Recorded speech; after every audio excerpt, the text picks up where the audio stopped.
మెదక్ జిల్లా చేగుంట మండల కేంద్రంలో మాదిగల కళాకారుల రథయాత్రకు స్థానికులు ఘన స్వాగతం పలికారు.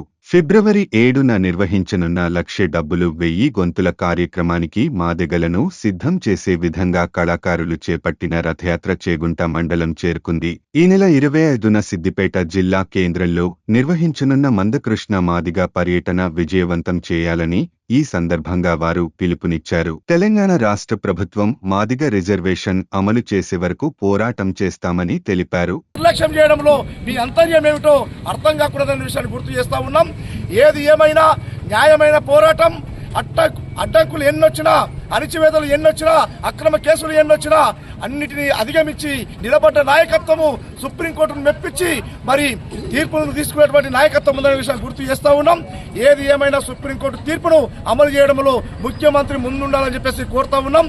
లేని పక్షంలో ఫిబ్రవరి 7వ తారీఖు నాడు మాదిగ మహా కళాకారుల ఆధ్వర్యంలో లక్ష దప్పులు 1000 గొంతుల కార్యక్రమాన్ని నిర్వహించడం జరుగుతుంది.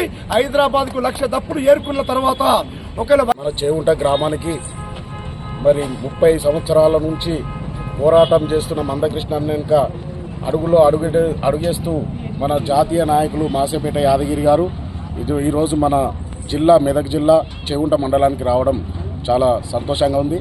ఈరోజు అన్నగారు వచ్చి మన చేగుంట మండలంలో కళాకారుల బృందంలో పాల్గొన్నందుకు కృతజ్ఞతలు తెలియజేసుకుంటున్నాను. అదేవిధంగా ఉషనగల మురళి గారు మన మెదక్ జిల్లా ఎంఎస్పీ మహాజన సోషలిస్ట్ పార్టీ అధ్యక్షులు, ఆయన కూడా అన్నెనక అడుగుజాడల్లో నడుస్తూ ఈరోజు మన మధ్యలోకి రావడం చాలా సంతోషంగా ఉంది. ఈ కార్యక్రమంలో పాల్గొన్నందుకు కృతజ్ఞతలు తెలియజేసుకుంటున్నాను. అదేవిధంగా మన కళాకారులు మన దప్పు కోసం, మన లక్ష డప్పుల కోసం కదిలించడానికి 1000 గొంతులు మేము సిద్ధంగా ఉన్నామంటూ మన కళాకారులు వచ్చినందుకు వాళ్ళకు కూడా సామాజిక ఉద్యమ నమస్కారాలు తెలియజేసుకుంటున్నాను. ఈరోజు మన చేగుంట మండలంలో మొత్తం తిరిగి ఈరోజు చేగుంట మండలికి చేరుకున్నాం. ఇంకా తిరగాల్సినవి చాలా ఉన్నాయి.